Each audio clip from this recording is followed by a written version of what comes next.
गांव में रहने वाला एक नौजवान लड़का पुरानी बुरी यादों को ना भूल पाने और एक ही चीज़ के बारे में बार बार सोचने की आदत से परेशान था।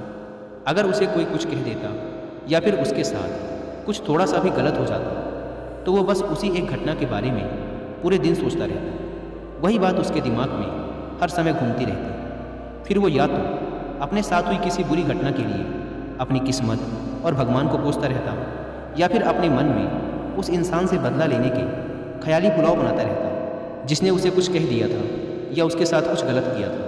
अपनी इस ज़्यादा सोचने की आदत की वजह से ना तो लोगों के साथ उसके अच्छे रिश्ते थे और ना ही वह किसी काम को अच्छे से कर पाता था। वह हर समय तनाव व मानसिक अशांति की स्थिति में रहता। उसकी ऐसी हालत को देखकर उसके एक मित्र ने उसे सलाह दी कि यहाँ पास के ही एक बौद्ध मठ में एक जैन मास्टर रहते हैं, तुम उनके पास जाओ, वो तुम्हारी इस मानसिक समस्या का कोई ना कोई समाधान अवश्य बता देंगे। वह नौजवान लड़का जैन मास्टर के पास जाता है और अपनी समस्या उन्हें बताता है कि कैसे वो एक ही घटना के बारे में बार बार सोचता रहता है और पुरानी बुरी बातों व यादों को भूल नहीं पाता। लड़के की समस्या सुनने के बाद जैन मास्टर वहाँ से उठकर मठ के अंदर चले जाते हैं। जैन मास्टर का बिना कुछ उत्तर दिए यूँ उठकर चले जाना लड़के को कुछ अजीब सा लगता है, लेकिन वो फिर भी वहीं बैठा रहता है। थोड़ी देर बाद वह देखता है कि जैन मास्टर मिट्टी की गिलास में पानी भरकर उसकी तरफ चले आ रहे हैं। जैन मास्टर लड़के के पास आकर खड़े हो जाते हैं तो लड़का भी उनके सामने खड़ा हो जाता है। जैन मास्टर लड़के से पूछते हैं, बताओ इस गिलास का वजन कितना होगा? लड़के ने कहा, मैं एकदम सटीक तो नहीं बता सकता, लेकिन इस गिलास का वजन बहुत ही कम है। अब जैन मास्टर ने गंभीर होकर कहा, मेरा प्रश्न ये है कि अगर मैं इस गिलास को थोड़ी देर तक ऐसे ही पकड़कर खड़ा रहूं तो क्या होगा? लड़के ने कहा, कुछ भी नहीं होगा। जैन मास्टर ने फिर पूछा, अगर मैं इस गिलास को इसी तरह 1 घंटे तक पकड़ कर रखूं तो क्या होगा? आपके हाथ में दर्द होना शुरू हो जाएगा। लड़के ने कहा। जैन मास्टर ने फिर प्रश्न किया, अगर मैं इस गिलास को ठीक इसी तरह पूरे दिन पकड़ कर रखूं तब क्या होगा?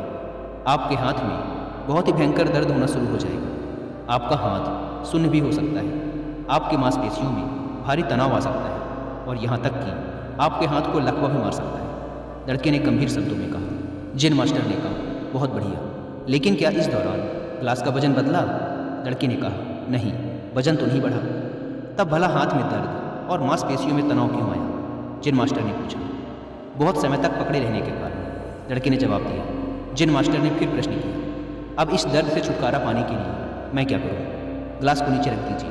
लड़के ने कहा। जैन मास्टर ने कहा, बिल्कुल सही, और जीवन की परेशानियां भी कुछ इसी तरह होती हैं।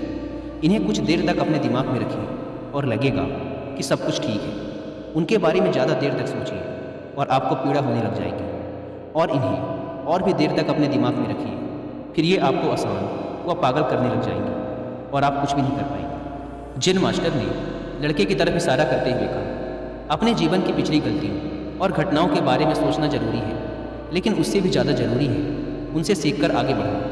अगर तुम एक ही बात को पकड़कर बैठे रहते हो तो ठीक उस गिलास की तरह ये भी तुम्हारे जीवन में दर्द पैदा कर देगा। अगर तुम आज अपने अतीत को लेकर बैठे रहते हो तो ये आज भी तुम्हारे हाथ से निकल जाएगा और फिर तुम भविष्य में इसके लिए पश्चाताप करोगे। तुम अपने अतीत के लिए जैसा इंसान बनना चाहते हो या फिर जिन गलतियों के लिए पश्चाताप कर रहे हो तो तुम आज से ही वैसा इंसान बनने का प्रयास करो और कोशिश करो कि आज तुम वैसी गलतियाँ ना करो जिसके लिए तुम्हें भविष्य में पछताना पड़े।